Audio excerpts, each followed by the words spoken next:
Welcome to our first CE opportunity hosted by OMSA, Successful Strategies Employed by O&M Candidates and Blind O&M Specialists, presented by Dr. Nora Griffin-Shirley and Dr. Laura Bozeman in the Special Education Program at Texas Tech University, and is the director of the Virginia Murray Sowell Center for Research and Education in Visual Impairment and the coordinator of the Orientation and Mobility Program.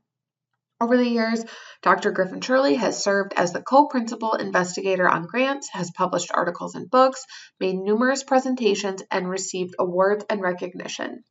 She has also held leadership positions in the Association for the Education and Rehabilitation of the Blind and Visually Impaired and the Council of Exceptional Children's Division of Visual Impairment and Deafblindness in the United States. Dr. Laura Bozeman is a Comms and CLVT and is a professor and director of the Vision Studies program in the School for Global Inclusion and Social Development at the University of Massachusetts, Boston. And the last part of the description that Megan gave about me could be Laura Bozeman. And most recently, we were at the International Mobility Conference in Poland in May, and Laura received the international award there. And she also, at AER, received the Blaha Award. And so I'm very pleased to call her my colleague and friend. And so we're going to present to you research that has been done over 3 years. And we don't do this research without extensive team. At Texas Tech University, we have been given the charge of going ahead and including undergrads and graduate students in our research teams. And what's been exciting is that some of our research people here who are research assistants now have just offended within the last week or 2 weeks. So we have Dr. Phoebe Okongo, who heads up our deaf-blind program, who's on this research team.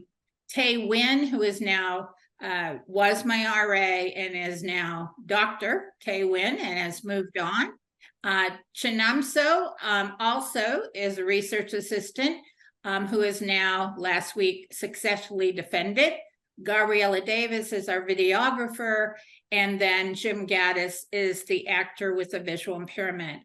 This particular study was funded by the College of Education, and we're very thankful for research grants.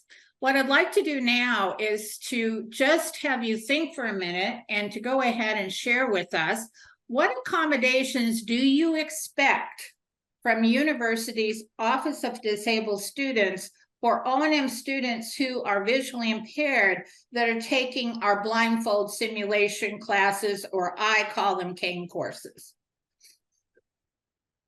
I see you, Michael. Yeah, we see you. We want this to be interactive. We don't want just to talk at you. So what would you expect from this? We call it at my university the Office of Disability Services, but still the same thing. What would you think? Well, this is Julie, and I would expect somebody just to be there as a partner them up with somebody. Is that what you mean? Like if you have a student who's taking the cane class who also has visual impairments, is that what you're talking about? What accommodations would you provide for them? Yeah, what would the Office of Students with Disabilities, provide? Probably some Braille as well, if they knew Braille, or some sort of, if there's anything written, some sort of access technology to be able to read the books and whatnot. Thank you, Julie. Anybody else? Yeah, this is Donna Starberger. I think I would want to have strategies that I could use as a blind person to, I'm assuming the cane course includes teaching it as well as learning the skills themselves. And if so, I would want to have the university help me prepare to do the teaching and monitoring. Thanks, Donna. Nora, we also, in the chat, we're getting quite a bit of echo. But in the chat, we've got that Jennifer said she would expect an accessible map of the campus to be provided with an orientation. And then Ellie said a tactile map and/or orientation of the campus. And then also descriptive narration of instructional videos. Okay, thank you. All right, anybody else want to make a comment before we move on? This is Michael Byington. And I want to say, as a legally blind comms, that when I went through the training at Texas Tech and went through my cane classes, I always found Nora and her staff to be most accommodating as to what my needs were. But I asked several times during that training, well, what are the general practices that expand past my needs to working with the whole expanse of legally blind, totally blind comms from, is there a cookbook for that? And Nora used to say, well, it's very individualized. We determine what their needs are just as we determined what yours were by asking you. I appreciated that very much, but I'm really looking forward to this because I do think that this is very valuable research to begin to develop some standardization of what accommodations might work for people at various degrees of blindness and legal blindness. Thank you. Thanks, Michael. I will tell you that at Texas Tech University, we don't provide Braille. Just so you know. So why did we do this study? Well, from Tech's perspective, I was asked to do this by general counsel because when I went through training, I wasn't trained to teach individuals to be O&M specialists who were visually impaired, or in that case, anybody with a disability. So over time, I've learned a little bit and still have a lot to learn. And this is why I did this study, because general counsel said, what research is out there? What can you provide? So forth, so on. And there wasn't a lot. So we went ahead and started 3 years ago, maybe 3.5 actually, this study, which just kept moving forward, and we're still working and another part of this study, so on the same topic. So that's from our perspective at Tech. So Laura, do you want to talk about why you did it from your university standpoint? Sure. This is University of Massachusetts, Boston is my 5th university at which to work, and probably the first university where we had was University of Texas at Austin, where we had applicants who are visually impaired or blind apply to the O&M program. And as Michael, as Nora told you, we felt the same way, that it's individualized how people learn to keep themselves safe, keep their person they're teaching safe, and monitor a dynamic environment. And we have graduated people even before the ADA came in to being. We graduated people who had low vision at that time as O&M specialists, and the way they prepped for learning how to teach, they all traveled, but learning how to teach those skills was different.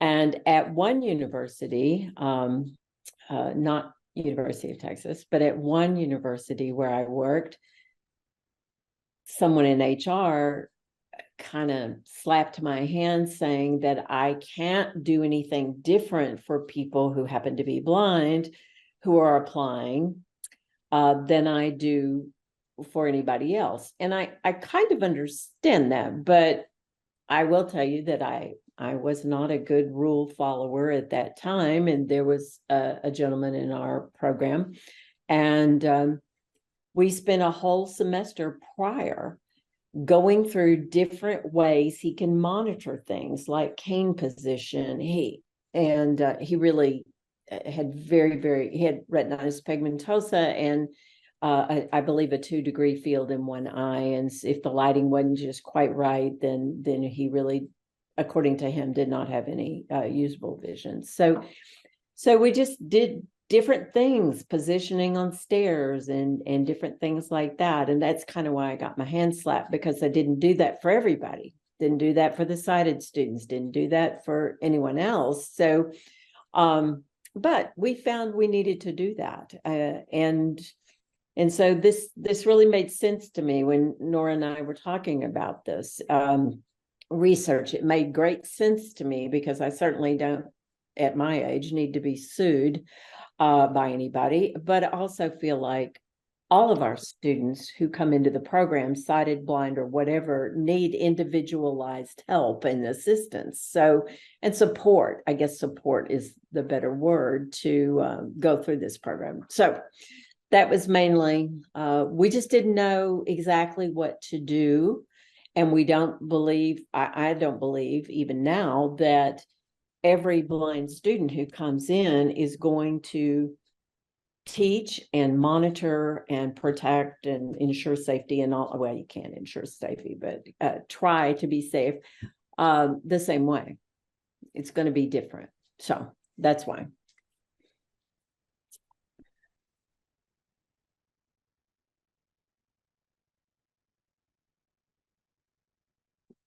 Nora, you're muted.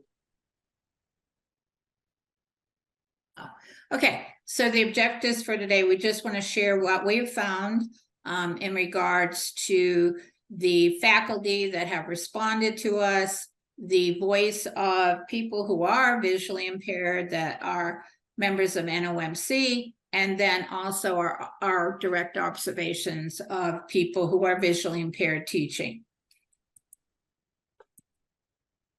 We've done 4 studies thus far. The first study was with 18 participants who were O&M specialist faculty who happened to teach the blindfold simulation courses at universities across the US.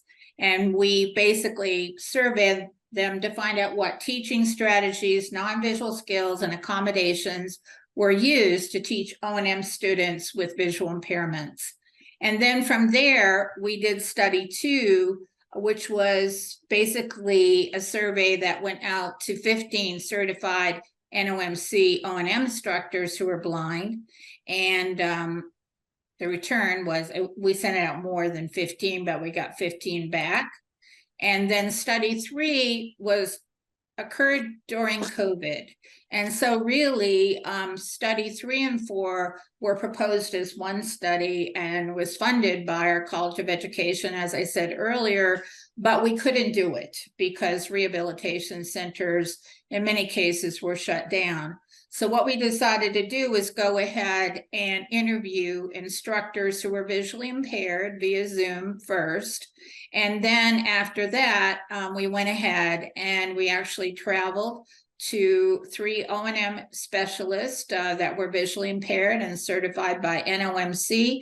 And we videotaped a variety of their O&M lessons as they were teaching students who were visually impaired and trying to look at what strategies that they used while they were teaching. And these are our results. And the reason we collapsed and just did not look at the individual study results is because what we found out is the results were very similar, if not the same.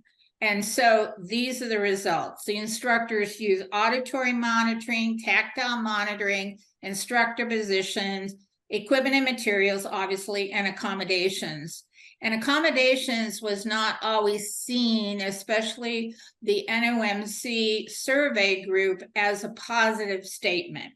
So anyways, just so you know, but some people did report, and we'll talk about that a little bit later. The NOMC instructors were great proponents of structured discovery cane travel.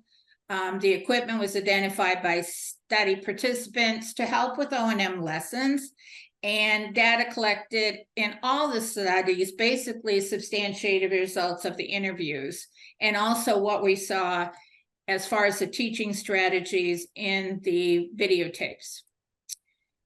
With the structured discovery cane travel, what was told to us was that immersion training, non-visual skills during O&M instruction was mentioned, sleep shades, developing a student's problem-solving skills, and using a longer cane. One of our participants named Ray, obviously not his real name, said that with the longer cane, he is able to tell how far behind he is from his students. Regarding self-determination, which was something that both the survey respondents mentioned as well as the individuals that we observed and interviewed, Ryan, another person, one of our participants, said that students with visual impairment benefit from having a role model who is visually impaired to increase the student's understanding of the world. He observed that with excellent orientation, students got to be excellent travelers. With the structured discovery cane technique, they also mentioned group lessons, being responsible for one's own safety, embracing blindness, and fostering autonomy. Ryan said, we definitely use a blindfold for any students who have any residual vision. That really is instrumental in them developing their other senses.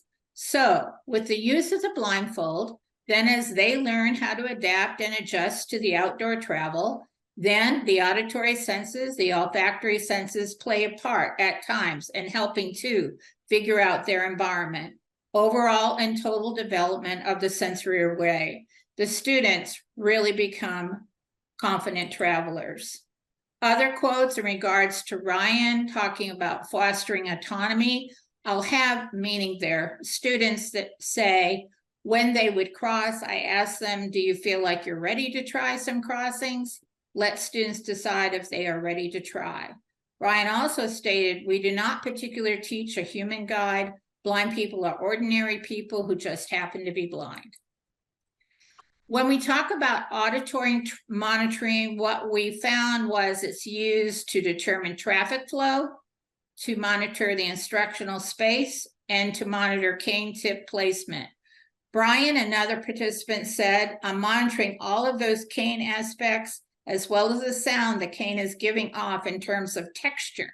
If it is dragging on a hard, rough surface concrete, I know they are in fact not shorelining over to the grass because there's no hiccup in the noise and the noise becomes soft. And we have a video here, and then after this video, Laura will take over. Thank you.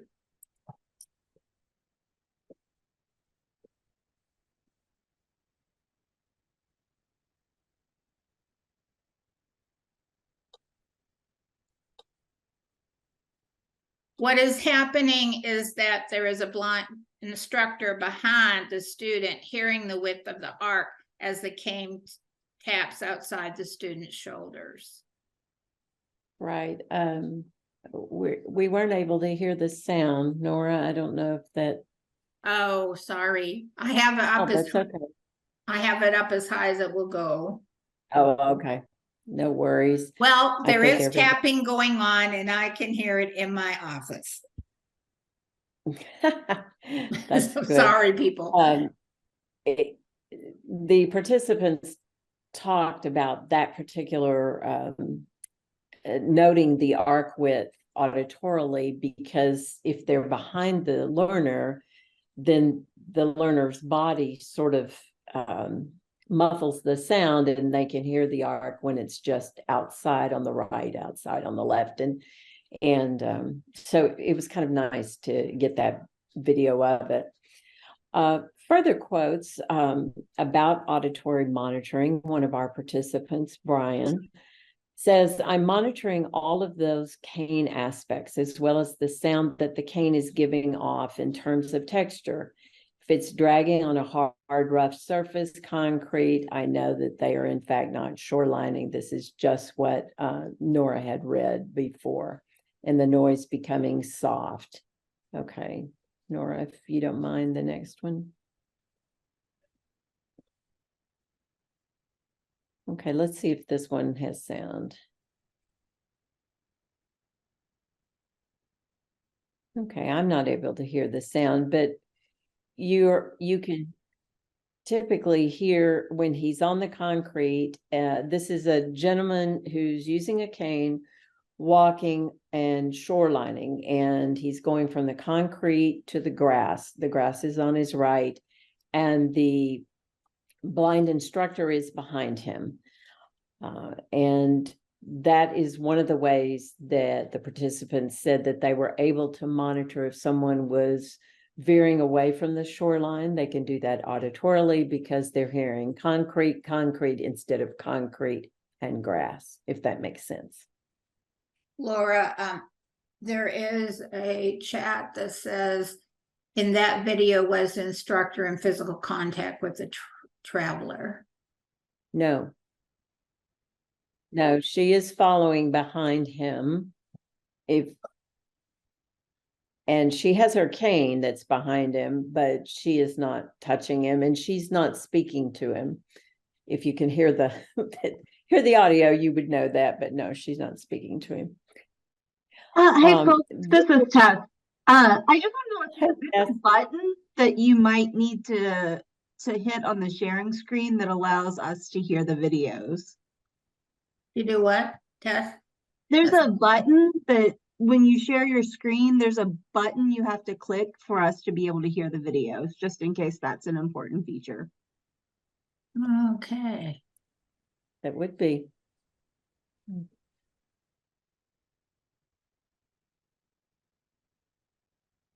Tessa, is it up kind of at the top where it says original sound for musicians off?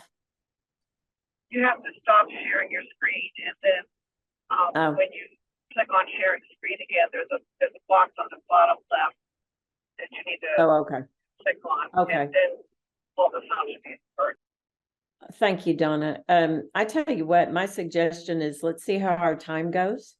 And then if we've got enough time and someone wants to actually do that, then maybe we can. I'm not sharing my screen, so I don't have any control over that, but that's my suggestion. Nora, what do you think?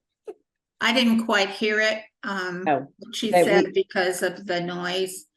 So you just have to stop sharing. I wouldn't suggest that you do this right now, but that you have to, the only way to get that button going is to stop sharing and reshare. And I'm just suggesting, let's see how the time goes. Okay, all right. Okay, because I know we only, I believe, had those two videos. Another aspect that we found or theme is that these participants, some who have some remaining vision, do use visual monitoring in their teaching. Diana, again, another pseudonym, she said, I stay a little closer to students than a typically sighted O&M instructor would, just so I can see them a little bit better. Okay. Tactile monitoring was also observed and also came out in the interviews. Various aspects of tactile monitoring were to touch the student's hand to make sure that they are holding the cane correctly, looking for position and like where the fingers are on the grip and those kinds of things. To touch the student's cane with the instructor's cane. That might be to try to determine the position of the student's or learner's cane. Diana uses tactile information to determine the location of the student's cane. She says, I'll check with my cane to make sure that's where their cane is. So that just reinforces how the instructor uses their own cane to determine the position of the learner's cane. We have a picture. This is also about tactile monitoring. We have a picture here. The instructor is a woman who is using a long cane, and she is behind her student, another lady, and the instructor has her cane extended beside the student at a drop-off. This is a curb, this is a street crossing, at a drop-off, so the instructor can know where that drop-off is. And then another way we saw tactile monitoring used is sometimes the instructors would come and touch the student's shoulders just to check their body alignment before street crossings, as an example. Instructor positioning, I think you would agree, as any of us teach, is important. We observed these instructors, all stayed behind their students during the majority of the time during the lesson. They were always behind them, except in the following instances.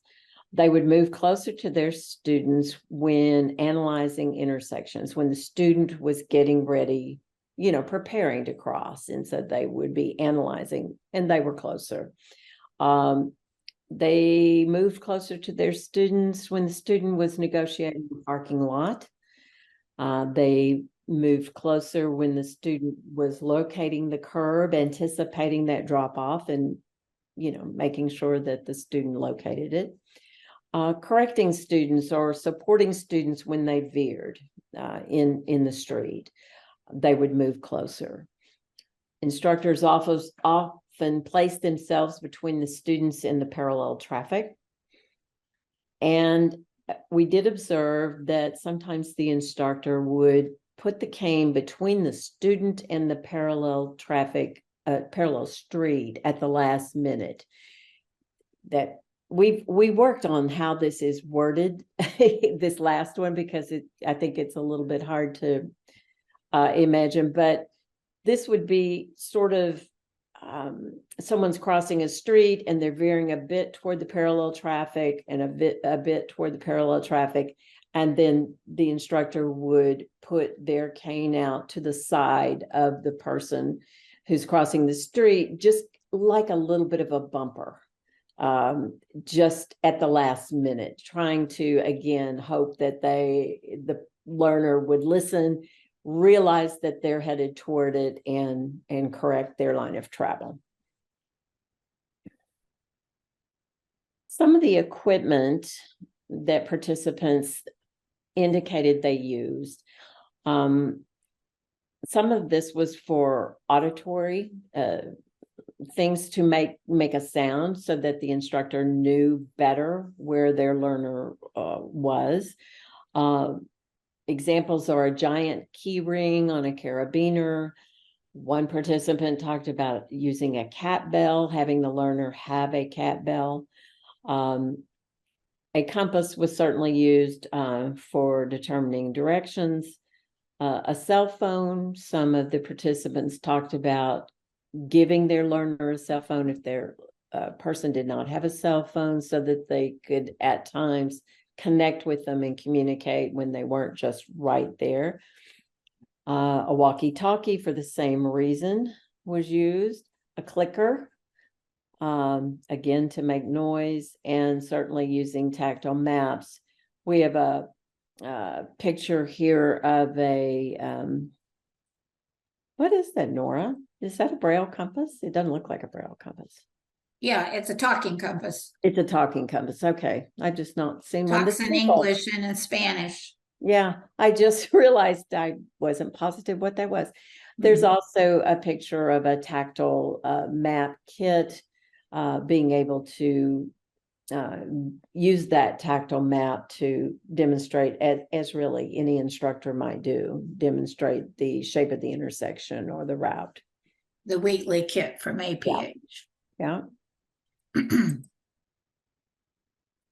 Other examples of equipment, some of the instructors who had some remaining vision would use a monocular to read street signs, to whatever, when they're previewing the environment, or if they needed to check. A lot of this was done beforehand, before they were actually teaching, using a GPS for the same thing to try to figure out the routes and the layouts of the lesson they were going to teach.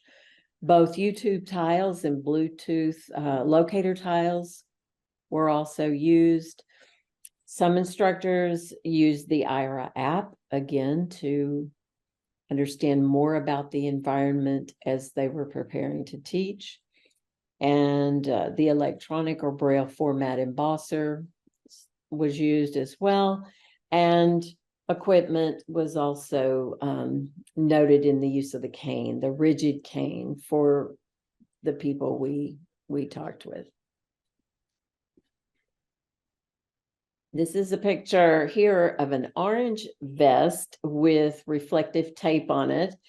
But one of our participants noted that he gave his students a yellow vest to wear just to increase visibility. This particular instructor has some remaining vision, and so he would ask that his student would wear this vest just so he could be able to better pick them out in a crowd if he was at a distance. Some of the implications for practice as we've gone through these studies is we hope to come up with guidelines for O&M personnel prep program faculty who are teaching students with vision impairment in their blindfold simulation cane courses. That was kind of the beginning of why we started these research projects. Also, prospective students who are visually impaired can reflect on their own travel abilities and identify areas in which they may need additional instruction. Everybody's different. The way they sighted or blind or whatever, the way they teach, even though we typically teach the same strategies and skills, it may be very different in the way we teach it. And one example is that when I first got out of school, I was in my 20s. And if I ever got on that splitter median with somebody I was teaching, I never would turn my head. I would be watching the traffic that's going across in front of me. I could hear the traffic going behind me. And I would just watch my student. As I've gotten older, my hearing's not as good. And teaching now, I believe I would do differently and use my vision and try to monitor differently. I only say that because I think people use their senses in different combination and for different reasons to teach and monitor. So also the participants of this study report that they can safely teach and monitor O&M instruction to individuals who are visually impaired in dynamic environments. I will tell you, we observed that as well. The participants felt that way, and we felt that way as well. Also, use of technical standards document, a technical standards document, all prospective students must sign. And Nora, you're more familiar with that because of that existing at your university. Yes. Because of this, we were asked by General Counsel to go ahead, and when students apply to the Texas Tech O&M program, there is a technical standards document. It's basically patterned after our nursing school, PT school, medical school. They've already had a technical standards document. And basically what it does, it states in every domain what you need to be able to do to be a successful O&M specialist, so that anyone entering the program knows what's expected. And if they don't live up to those expectations, then I have a reason to basically say you can no longer continue in the program. Of course, there are other reasons as well, but it is a beginning so that everyone knows what's expected of them when they enter the program. And this is everybody, right, Nora? This Yeah, isn't it's everyone. We people can't with single visual out impairment. anyone. I Yeah. mean, it's everyone that enters, whether they read it or not before they sign it is always a question. But I have some people that will fill out the application materials and they don't sign that, and I can't accept them until they sign it. And so then they usually end up reading it then, is what they tell me once they're in the program. But General Counsel asked us to do it, and we had to do it. We didn't have a choice. So sounds good. Some other resources. This is a quote. Frankly, with initial blind candidate many years ago, there weren't any known resources for teaching a blind candidate. Frequent communication with both blind candidates regarding challenges and brainstorming of approaches worked well with a lot of trial and error. The fact that both were expert travelers and expert users of echolocation was a significant plus. Both were fabulous role models for sighted orientation and mobility candidates in the program. This is going back to what university programs have done. Some have done role playing. Some have had students who are visually impaired be models during the in-class demonstrations. And some have suggested that more practice and teaching opportunities should be provided when requested. On the second bullet, I'm going to give, I'm not saying Nora feels this way or anything, that's just my opinion. Having students who happen to be blind be the person who is taught. For us in our program at UMass Boston, we teach people to teach these skills. We don't teach them to be blind people. So if whomever is under blindfold, occlusion, simulation, or happens to be blind, if they're the one being taught, then that's not where our focus is. Our focus is on the person teaching. So we've not done that any more than rotating anybody who happens to be sighted wearing occlusion or simulation. So, and I will say that, and I think Nora agrees with me on this, we have come to find that just because you're blind doesn't mean you're a good O&M specialist, just because you're sighted doesn't mean you're a good O&M specialist.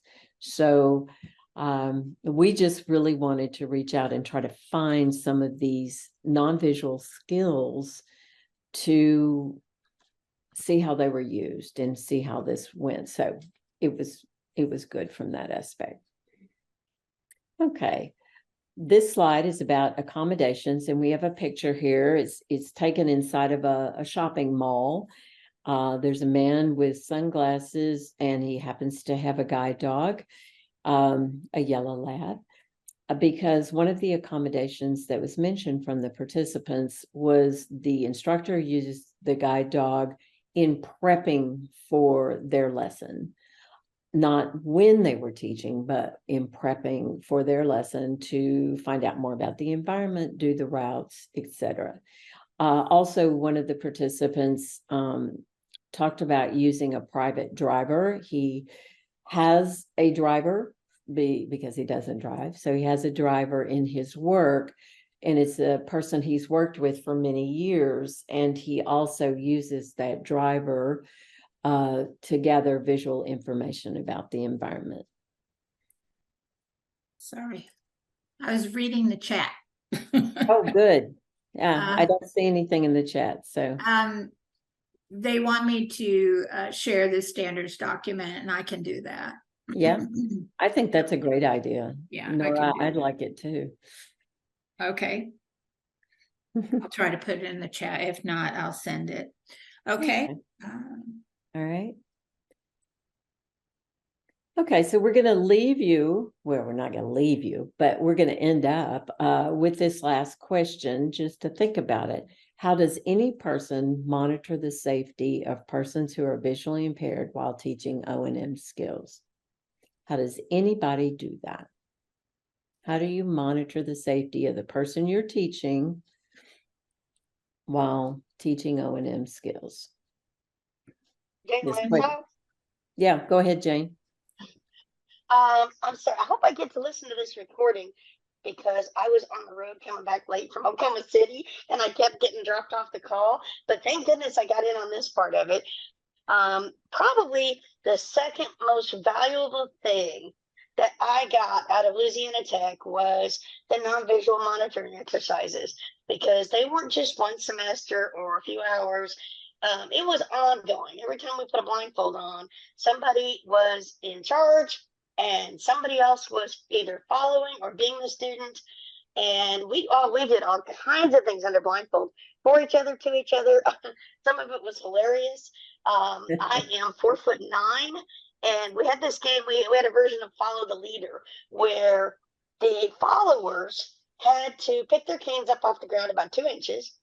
Only the person in front could make contact with obstacles, curves, steps down, steps up.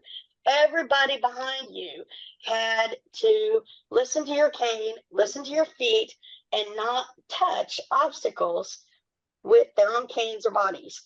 And so we had to follow each other through all kinds of stuff. Well, one day I think I only got to lead once, and this is why. At 4'9", I was the shortest person in my class. At 36, I was the oldest person in my class, so they all called me grandma, and which is funny now. But I was just trucking along, and I found this cute little piece of sidewalk. And I found it before because we'd been running around Ruston, Louisiana for a while by then. And I just jumped on that piece and trucked across to the main sidewalk and made a right turn, only to hear about 7 people under blindfolds swearing at me because I had actually taken a piece of landscaping under a bunch of trees, cutting across through to the main sidewalk. And all of a sudden I heard this boom, boom, damn it, Jane, damn it, Jane, damn it, Jane. And so now that was funny, but the crux of the matter was that most of the time I was in the back listening for the leader's cane tip and feed. And I've got just enough vision to get me in trouble. And I have never really fully trusted it out on lessons. I've been teaching for 23 years. I've never really trusted my vision a whole lot out on lessons. And I don't think I could do my job today with the vision I have if I hadn't had, thousands of hours under the blindfold. Well, actually, at that time, it was probably only 2,000. And, all of that monitoring, because we were mean in my class. We were just, oh boy, I wish there were some people around in my class on this call, because we just did all kinds of things to each other. And when we graduated, we were damn good teachers, because when it was our turn to be the teacher, sometimes because we were specifically trained for group teaching. And so sometimes we'd have 1 student and sometimes we'd have 2 students. We never had more than 2 students, I think, at Louisiana Tech. But later on in my career, I, had 3, and I don't like to go over 3. But we would just kind of do things on purpose that we would never have done to a real O&M teacher when we were learning how to use a cane, because we weren't confident enough, for one thing. The other thing was because these were our friends and they were going to do that to us when it was our turn to be the teacher. And so we practiced to such an extent that non-visual monitoring, just got to be second nature, just like picking up your cane before you go out the door. And one of the things I noticed as a result was when I was doing my original blindness training at Colorado Center for the Blind under a blindfold, I wasn't good at echolocation. And so then I got better at echolocation, but the blindfold would come off and the echolocation would go away. Well, after Louisiana Tech, I noticed that the blindfold would come off and the echolocation was still there. That's because I don't have any peripheral vision, so I kind of want that echolocation, And so when it started sticking around, I knew that I kind of inculcated it.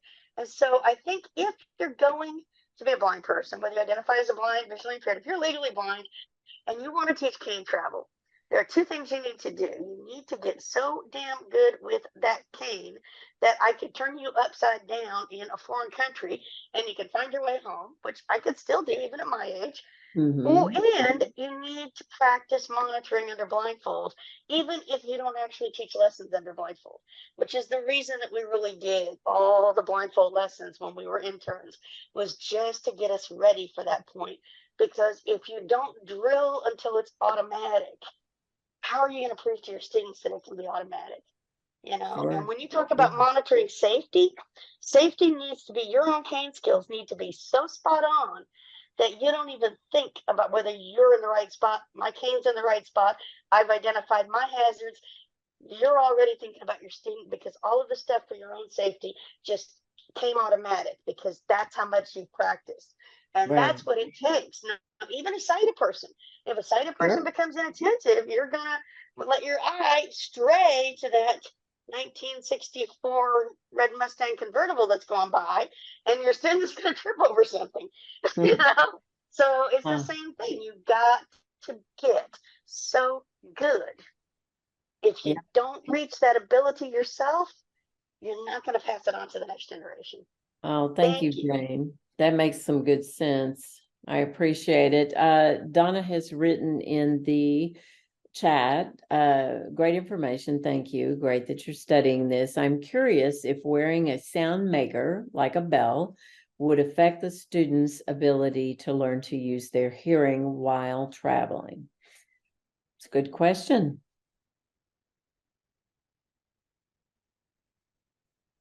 I think it would, well, I'll tell you what, Nora, I'm sorry. I'm just talking all over the place. What do you that's think? okay. That's okay. What do In you this think on that case, one? this was, pardon? I was just asking what you thought. Yeah, Do you I know. think wearing a In this case, it was an individual instructor who had some vision, was low vision, and he was working with children. And so so he would know where the children were, individual children, and he did not mention that it affected the ability for the children to be successful in whatever they were doing during their lessons. But Donna, I don't think we probed that extensively to find out more than that. I think any sort of sound source that the instructors used were to identify where their students were. Right. So as far, if it did interfere, I think the advantage of knowing where the children were outweighed the sound sources that they may not have heard as well, because the instructor was more concerned about the safety of the children and knowing where they were at any given time. That makes sense. Lancelot? I didn't hear. Who's talking? Lancelot? I can't hear Laura, what the person's saying. I can't either. Hopefully. Sorry, I'm unmuted. It's Jane Lancelot. Okay, Jane, we can hear you now. I'm really glad you said it was for children, because for adults, I don't think I would ever have a use for any kind of sound system to locate an adult. First thing is, if the adult is capable of speech, which they're not always, but because I've worked with deafblind people too, if they're capable of speech, rule number one is when I call your name, you answer up, or you're going to be in trouble. Especially because NOMCs are trained for group lessons. When I had a group of 3, when I was younger and I worked in the training centers, I liked groups of 3. I still kind of do, because they feed off of each other and build off of each other.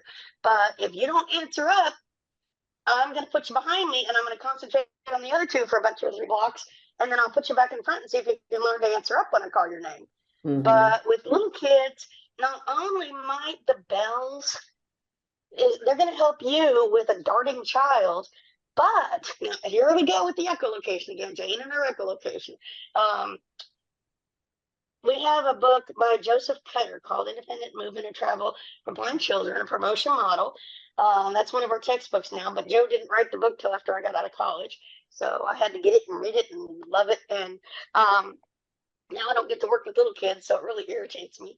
But he talks about teaching the little kids how to, we're talking toddler, we're talking pre-toddler, we're talking pre-cane crawlers, smack that floor and listen for that echo. And yeah, you're going to raise up and you're going to smack your head underneath that coffee table. and you're going to bawl and squall, and somebody's going to have to comfort you. But then we're going to get back under that coffee table, and we're going to smack that floor, and we're going to listen for that sound.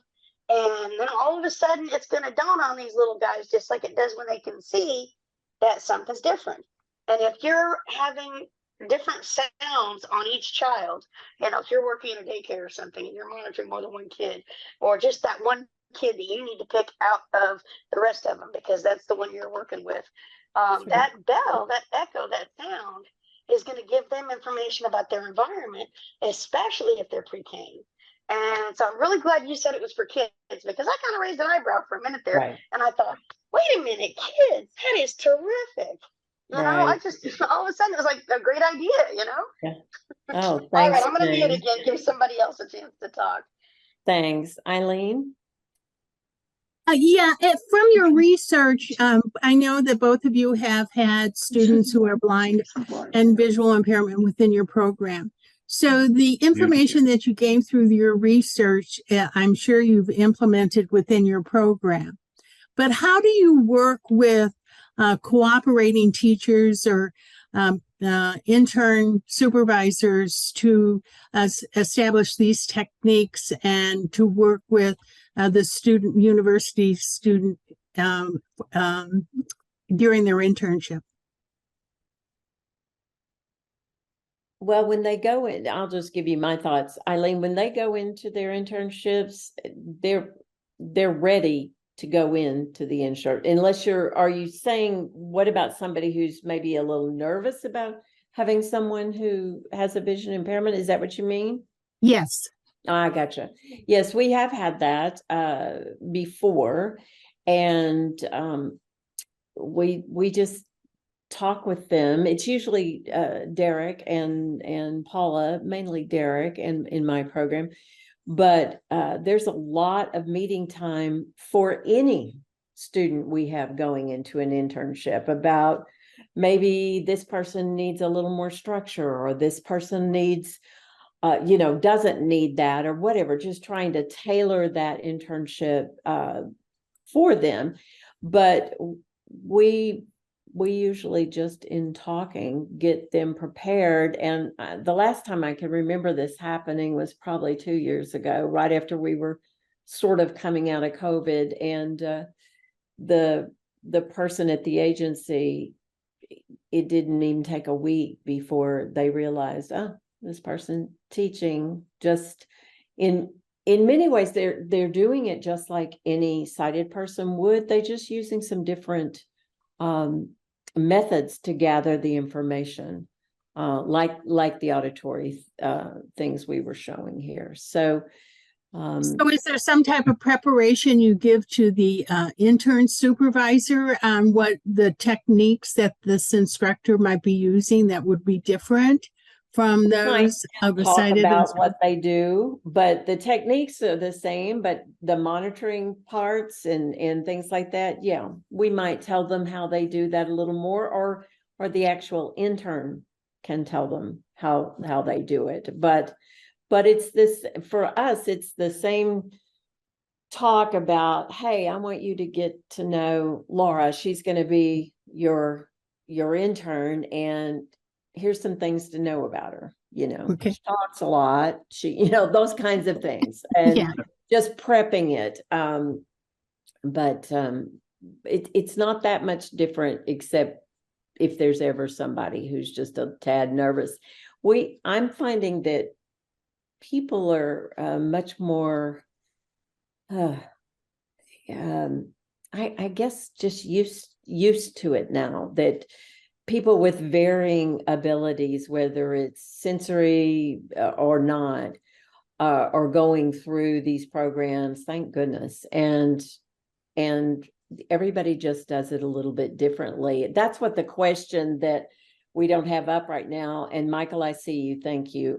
We don't have the question up, but the whole point is how does someone monitor someone and teach? Thanks, Nora. How does any person do that? It's different. The way I monitor, and maybe a little bit different, because maybe I spend a lot of time using my vision, as somebody else who's sighted may do a lot auditorily. So I think that's the whole point, is that we all do it differently. And as long as we can do it with whatever senses we have, skills we have, then great. Michael? Well, I hope that this little story will be considered relevant to this discussion. I think it is. Since I got to the pleasure of studying my Kane class at Texas Tech and being supervised by Dr. Griffin Shirley, I recall a situation where one thing about my monitoring as a legally blind person with quite a bit of usable vision is most things I could monitor visually, but things like hand positions and on the cane and so on, I have to monitor tactily to make sure that I've got it right and that the student really has that position the way that they wish. The first person that I was paired with was a lady who had had some personal issues in her life where male touch was a challenge for her. And she went to Dr. Griffin Shirley and said, I have a problem with this. And I thought Dr. Griffin Shirley handled it in a couple of ways that I thought were rather brilliant. First of all, she never talked to me about it. She told the student that they needed to come to talk with me about it. We talked about my visual impairment, about her needs, and we came to an understanding as two adults as to what would work and what would not. And then she didn't keep that partnership together for a very long duration, but she still made us work together, I think, throughout the rest of the week, because part of dealing with these kinds of situations with individual students with individual needs is definitely for the student and the instructor to learn to do this kind of communication. And I thought that it was a very astute handling of the situation that Nora provided, and it has stood me well through my 13 years of teaching as a comms since having left the program. This is Jeff Altman. Yes, go ahead. I wanted to go back to the subject of accommodations. Now, I am a graduate of Louisiana Tech. I arrived there. I had one experience with their Students with Disabilities office. It was a very poor experience.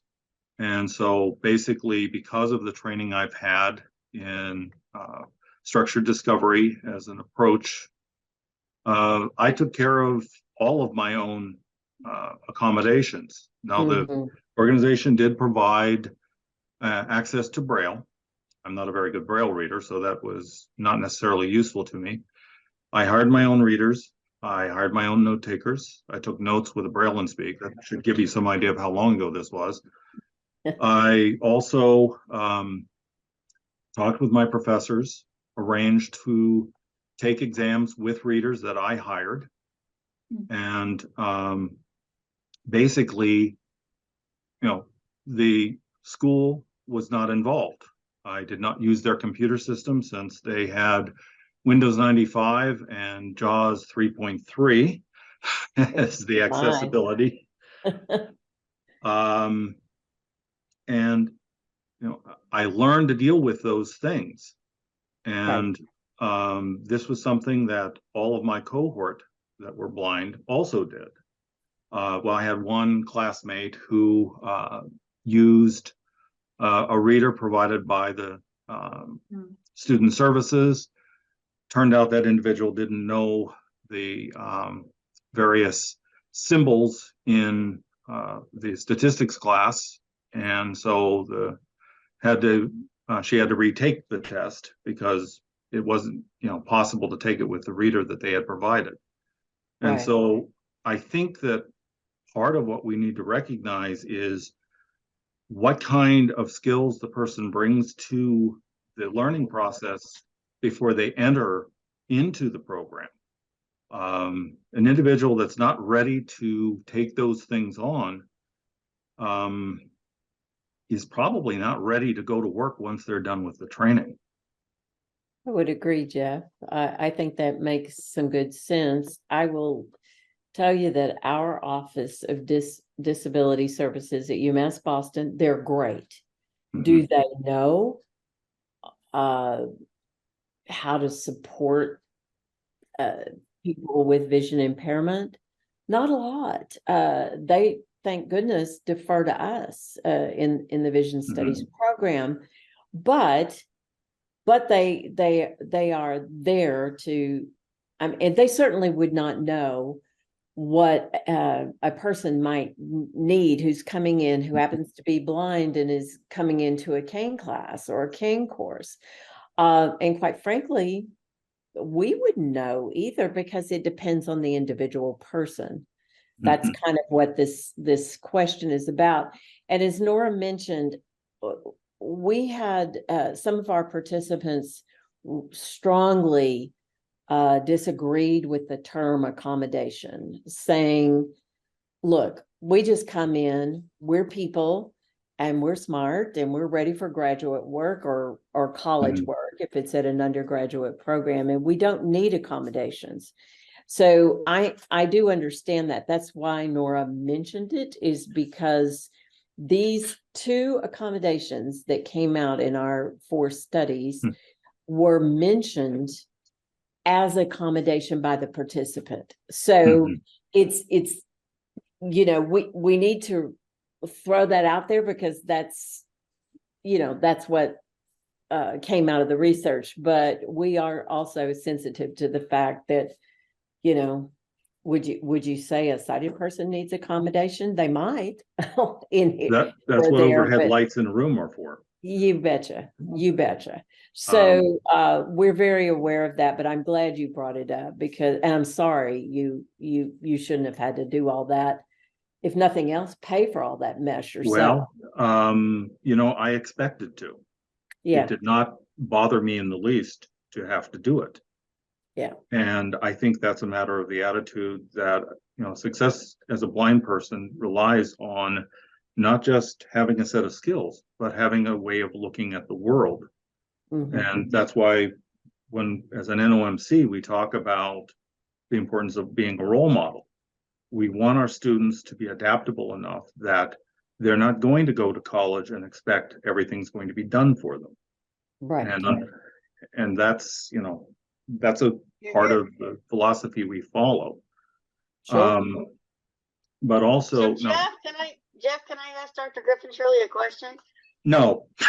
Dr. Griffin Shirley, when you went to college, who helped you with your tuition, your books, your gas money back and forth to campus? Who helped you pay for all that stuff? And please don't say mom and dad. I can't hear you, Jane. I'm sorry. I hope that's legitimate. Nora, can you hear me okay, Nora? Yes, I can. Okay. What she's asking is, Jane is asking you, Nora, you know, how did you get back and forth when you were going to college? Who paid for it? And please don't say your parents. She's just asking you that question. Oh, well, my parents were too poor to pay, so I had to work 2 jobs to get through and have school. All right then. So what's wrong with these blind kids? So we get money from DRS. We get money from our state agencies for the blind. In my case, it was Missouri Blind Rehabilitation Services, NCBVI, DRS, DBS, whatever your state agency's called. We get tuition from these agencies. My agency paid for books. I had to pay for my own dorm because I'm from Missouri and I had to live in Louisiana for 15 months. I'm not smart enough to get through the program in a year, Jeff. But blind people at some point need to have a dog in the fight.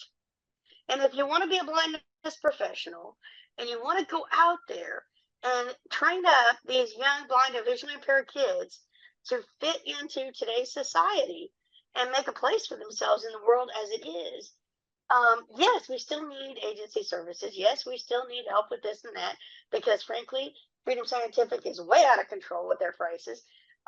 There are still things we need help with. But we Jane? don't need that help because we're blind. We need that help because the things that we use are financially a lot of times out of reach. And a lot of it is because I can't get a job.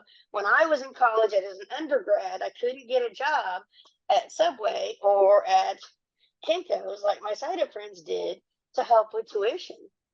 And so Jane, because I can't go out there and get those jobs, Jane, could that's why I we get still in need the the agencies. question, please? If you say one word to me about Freedom Scientific changing the name, I'm gonna smack you. Go, Jeff. Anyway, Yeah. go, Jeff. Jeff's been trying to talk, Yeah. Jane.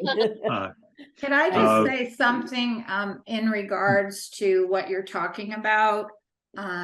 One of the informally, what many of our, there weren't many, but interviewees said is that you as a visually impaired person need to be an excellent traveler if you are going to be an orientation and mobility specialist.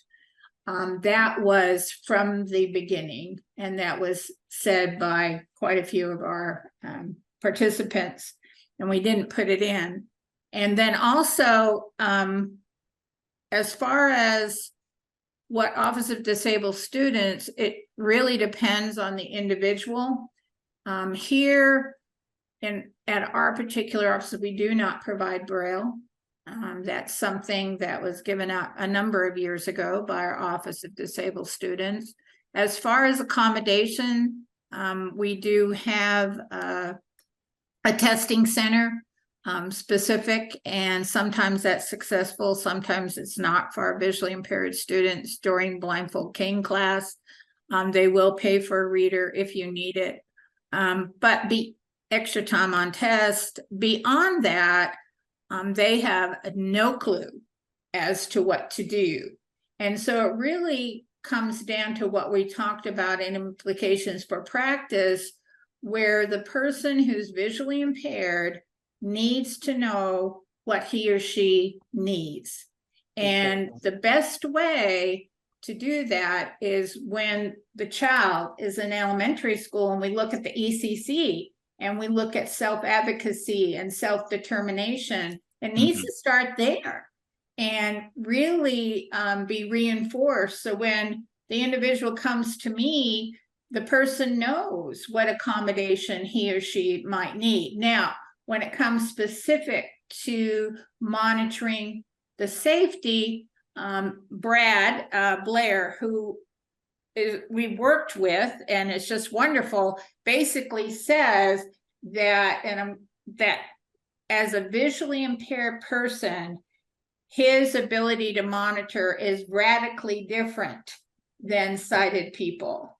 And so I think for everyone, what I might do now, and I know it's different, I'm hearing impaired now, I wear hearing aids. That's why I asked Laura to interpret. Sometimes at certain frequencies, I can't hear somebody on Zoom. And so when I'm teaching, I have to keep that in mind as well. And so I'm accommodating as I go along. The accommodation is the equipment I use, repeat. But for the most part, the Office of Disabled Students in some cases is helpful, but the person really needs to be a great traveler and needs to know what he or she needs to do in conversation with us as well, as far as learning to be and monitoring a great O&M. And to answer someone's question before, I think it was Eileen, we are pretty much upfront, both with the student and with an internship supervisor. Of course, there may not be a lot of choices, just from the simple fact that during the summer is when a lot of people do their internship. They want to do it, so there may not be multiple places they can choose from. There are some people that are practicing O&M specialists that I would not place an intern with. Exactly. Bottom line. And of course, we have people with disabilities other than visual impairment as well.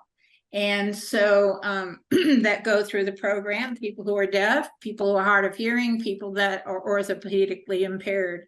And so it basically comes down to the best placement for a person based on their skill level after they finish King classes. Yeah. Thank you, Nora. This is Jeff.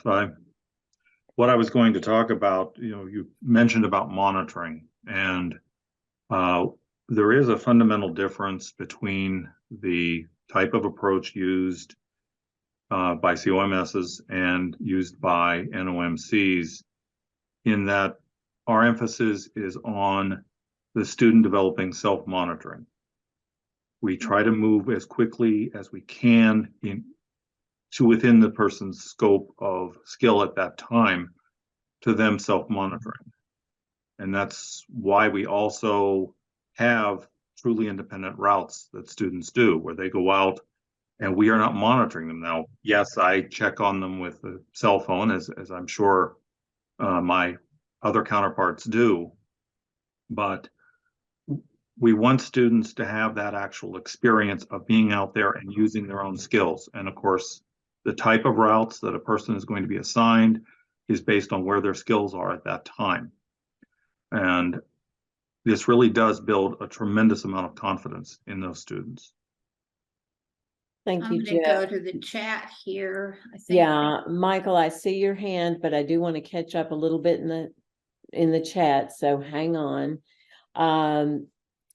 Basically, Bill, William Kohler asked, is there an expectation that new O&M grad students demonstrate successful travel skills as part of their entry? You might get a couple of different answers here. I will tell you from my standpoint, while I agree that all of our students need to be good travelers when they're coming into the program, that would not be something I would do. I could not do that legally unless I made everybody have a travel assessment. Now, Nora, what do you think? We can't do that legally here either. Oh, okay. We can't. I didn't know what you might say, so. No, we cannot do that. Yeah. So that's the answer for that. Michael, you've been waiting patiently. Go ahead. Well, thank you. You said something at the beginning of the session, Laura, that I wanted to react to. And as the discussion has gone on, I think it has become more and more relevant. There's been a lot of discussion about what an accommodation is and whether they should be offered, whether students even want the accommodation. But nobody has really talked about defining accommodation. And I do have the experience having, before becoming a COMS, also worked for a Center for Independent Living, in fact, for a couple of them as the civil rights advocate. And I'm very familiar with the ADA. And I think that it's important to look at that and realize that accommodations are divided into a number of very specific legal definitions. I'm not going to go through them all, but the relevant one to some of what you're talking about is one called modification of policy. Now, modification of policy certainly means if a student who is blind because of their blindness needs some additional assistance in figuring out monitoring techniques, you indeed legally should be able to provide that. In fact, you are obligated to do so. However, on the other end of that, it does make it very clear that the ultimate qualification for a person with disability does not change from that of a non-disabled person. So ultimately, and that includes testing, so ultimately you cannot test them differently, but you can modify policies as to how they do go about receiving the information. Equally effective communications is another category which is well defined. And I just think that in looking at accommodation, it's important to go back and look at what the law says. I also have a quick question, and I base this on the fact that I am a COMS. I am not an NOMC. I have colleagues who are NOMCs, and I have great respect for that discipline as well. No conflict there. But one of the things that I am very cognizant of in my assessment is what is the person's potential for developing echolocation, and in fact, should they be using, say, for example, constant contact instead? And with that, we get into a number of different options in cane tips, etc., all of which are things that a COMS looks at very closely. And I am just curious if any of your studies of monitoring stepped outside of the accommodations of using the long white lightweight fiberglass cane with the glide tip or other accommodations such as that are far more typical to the NOMC profession. It's a good question, Michael, and thank you for bringing it up. It just happened as we were coming out of COVID that the people who were able to be observed and willing to be observed happened to all be NOMC certified. So I think actually one of them was not, I don't remember, but yeah, there were no COMs who were back up with caseloads who we had interviewed previously. Everybody was just getting back to work, and it turned out that the people we observed were NOMC certified and trained. So that is why. So the answer to your question, I believe, is no, as far as people we observed. People we interviewed, people who were surveyed, certainly it was a cross between COMS and NOMC certified. And I believe we just one person was not certified. One person was not certified at all.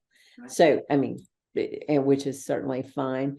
And I do need to correct something, because William wrote that he was not referring to only applicants who come in who are blind, but expecting this travel skills assessment of all entries. That's hopefully I clarified that for you. So I wanted to make sure. Let me see if there's anyone else, Michael. And then we'll come back to you. One thing that I want to talk about just for a minute is the next steps. The next steps for us is that we'll be running a focus group, hopefully by December, of people who are visually impaired and are teaching O&M. We just received approval to do that. Basically, because we want to be able to write, these are the guidelines. Right. This is what we see. This is what we heard. This is the voice of people who are visually impaired.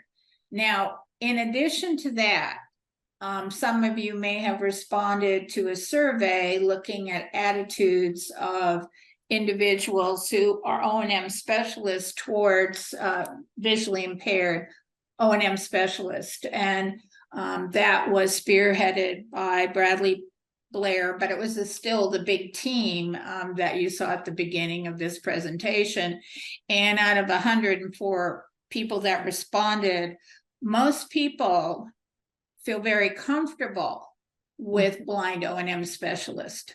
Now, when you talk about accommodation, I'll go back to the first survey we did of faculty who teach. And one of the accommodations, and Michael, I may not say that correctly legally, but was looking at having sighted assistants. And that was not needed by the student. That was not needed. It was suggested, but not needed. So I think it gets back to what Jeff and Jane were talking about, is the importance, and some people in the chat, the importance of the ECC, the importance of self-advocacy and self-determination, and to try to be as great travel as possible, learning that as a young child before coming into an O&M program. Yeah, Nora, Becky Keller asked, how will the focus groups that are coming up be selected? What will happen is that we're sending out emails to a variety of rehab agencies, and then it will be, the CEOs will send it on to their O&M specialists to see who might be interested in participating. We might have to have 2 groups or 1, depending upon how many people respond. Right. Michael, did you want to say something? I didn't mean to cut you off. Well, actually, I just had failed to get my hand put down very quickly. This has been a great seminar, and thank you very much. But no, I won't make any additional comments. Thank you, Michael. I think, and I did put up real quickly, but I know visually impaired people couldn't see it. Only cited the technical standards document. One person asked for it in addition to Laura, but I can send it to Megan. If Megan, you want to send it out to the people that are here or make it available on the OMSA website. There's nothing copyrighted or magical about it, but anybody can use it from the university standpoint or adapt it. I was actually going to ask you for it because we'll send a summary email, so that would be fantastic. Okay, I'll send it out to you in that way, and then I'll send it to Gail as well because she specifically asked for it. Right. And I believe it's Gail who has the question. Wouldn't it be better to have a larger group for valid and reliable results, a larger sample? Well, I can answer that. Yes. Yes, it would be better. It could have been the timing right before COVID, really right during COVID. And it's before COVID, actually, that we started all this. Nora, what do you think? I mean, well, I think when you look at qualitative research, I mean, we did have 8 people. So, of course, the model itself, I mean, it's 8 people. That's what they said. I think the positive point is that, we have really 4 different studies and we're finding the same thing in most cases. Now, there obviously are differences, but that's why we wanted to do the focus group to see if there's anything different. Is everything the same? To really have people give voice to what do they use for teaching strategies, non-visual skills or visual skills, because most people may have some vision. So some of our people had some vision, and some of them used it, some of them didn't. It just depended on the situation. Right. This is Jeff. Yeah. I just wanted to mention, when you were talking about entrance into the programs, the program at Louisiana Tech, everyone has to be able to show that they can travel independently before they can come into the master's program. And we feel that that's a critical thing, because you do have, if you're, blind or sighted, if you're going to be effective using structured discovery, you have to master the skills yourself. And our sighted instructors most often teach under blindfold, not just in the training, but in the field. So. Thank you, Jeff. Eileen has raised her hand. I just have, I'm not on mute. Oh, I just have one comment. You can't classify NOMCs are blind O&M instructors and COMSs are sighted instructors, because that's that's not true. There are many NOMCs who have full vision. There are many COMSs who are blind. So I think rather than using the classification of the certification, we really need to look And we're talking about whether they have a visual impairment or a non-visual impairment. Good point. Thank you. So, I mean, I just for clarification within discussion to make sure we all understand that it is not a requirement for an NOMC to be blind, and it's not a requirement for COMSs to be sighted. That's a fact. Thank you, Eileen. Mm-hmm. Mary? Can you hear me? Yes. So Gail and I actually taught this summer. My experience is it was very, very valuable having students in the class with low vision who were willing to discuss their perspective and talk about how it felt going through services. So it may seem intimidating in the university programs to have these students, but I think they really added a lot of really valuable information to the group. So thank you for saying that, Mary. I agree wholeheartedly. It's most of the time when we're fortunate enough to have that diversity in our O&M courses, everybody learns. Everyone learns from having those folks in there. So I agree with you. Interestingly enough, the majority of people that I've had with disabilities are people who are deaf and hard of hearing. Yeah. Yeah. I knew you had. I've only had two in 18 years, at least at UMass Boston. Only two. Many more people with vision impairments. So.